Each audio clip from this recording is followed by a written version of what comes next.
brought to you by Rajnigandha।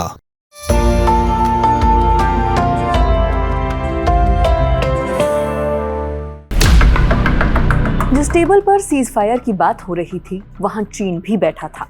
Pakistan के प्रधानमंत्री शहबाज शरीफ और field marshal Asim Munir America Iran cease fire का क्रेडिट ले रही हैं। अगर धीरे धीरे परतें खुली तो मालूम पड़ा कि ईरान को सीज फायर के लिए मनाने में चीन का भी अहम रोल था। खुद अमेरिकी राष्ट्रपति डोनाल्ड ट्रंप ने भी इस पर मुहर लगाई है। एएफपी ने जब ट्रंप से पूछा कि क्या चीन ने ईरान पर बातचीत के लिए कोई दबाव डाला तो उन्होंने कहा आई हियर येस, यानी ट्रंप ने सीधे तौर पर पाकिस्तान की तरह चीन को धन्यवाद नहीं किया, मगर जब चीन के दखल की बात हुई तो उन्होंने इस बात से इनकार भी नहीं किया।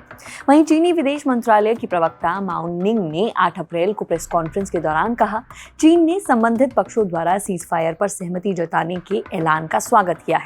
माओ निंग ने कहा कि चीन हमेशा से तुरंत सीज फायर और विवादों को पॉलिटिकल और डिप्लोमेटिक तरीकों से सुलझाने की वकालत करता रहा है ताकि अंत में मध्य पूर्व और खाड़ी क्षेत्र में स्थायी शांति और स्थिरता लाई जा सके। उन्होंने ये भी कहा कि चीन ने इस दिशा में अपने स्तर पर भी प्रयास किए हैं। उनका यह जवाब ट्रंप के उस बयान का जिक्र था जिसमें उन्होंने कहा था कि उनका मानना है कि चीन ने ईरान को युद्ध विराम के लिए राजी करने में मदद की थी।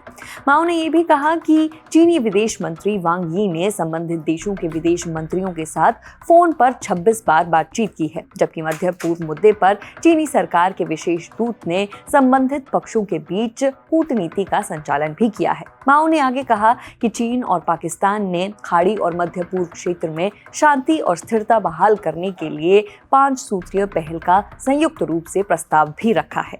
इंडिया टुडे ने एपी के हवाले से लिखा कि शुरुआत में चीन, पाकिस्तान, टर्की और इजिप्ट जैसे मध्यस्थ देशों के साथ मिलकर काम कर रहा था, लेकिन जैसे जैसे ट्रंप की डेडलाइन करीब आई और फुल ब्लोन वॉर का खतरा बढ़ा, चीन ने सीधे ईरान से संपर्क किया।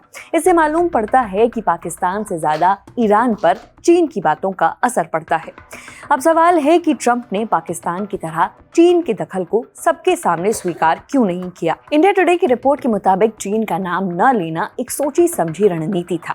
जियोपॉलिटिकल एक्सपर्ट शनाका अंसेलम पेरेरा ने ट्वीट किया, अगर चीन के दबाव को माना जाता तो बीजिंग को उस युद्ध में अमेरिका के बराबर का मीडिएटर माना जाता, जिसे अमेरिका ने लड़ा और अब खुद ही खत्म कर रहा है। उन्होंने आगे कहा, पाकिस्तान को क्रेडिट देकर ट्रंप ये दिखाना चाहते हैं कि नतीजा अमेरिका ने तय किया, बस एक भरोसेमंद इंटरमीडियरी का इस्तेमाल किया गया। अब यहाँ एक सवाल ये भी है कि इस सीज फायर से चीन को क्या फायदा। चीन दुनिया का सबसे बड़ा क्रूड ऑयल इंपोर्टर है। ईरान युद्ध के दौरान भी चीन पर तेल संकट का ज्यादा असर नहीं पड़ा। इसकी वजह थी उसके बड़े ऑयल रिजर्व्स और शैडो फ्लीट के जरिए ईरान से लगातार तेल की सप्लाई मिलना।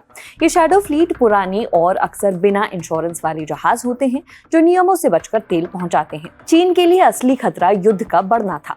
अगर पूरी तरह से युद्ध छिड़ जाता तो ईरान का तेल निर्यात पूरी तरह बंद हो सकता था। साथ ही अगर अमेरिका स्ट्रेट ऑफ हॉर्मुज पर नियंत्रण कर लेता तो शैडो फ्लीट के जहाजों को रोका भी जा सकता था। इसीलिए जहां पाकिस्तान ने बातचीत के रास्ते खुले रखने में भूमिका निभाई, वहीं चीन का आखिरी समय पर किया गया इंटरवेंशन भी गेम चेंजर साबित हुआ। इस खबर में फिलहाल इतना ही। मेरा नाम है नेहा धीमान, कैमरा के पीछे आलोक। देखते रहिए दी ललन टॉप। शुक्रिया।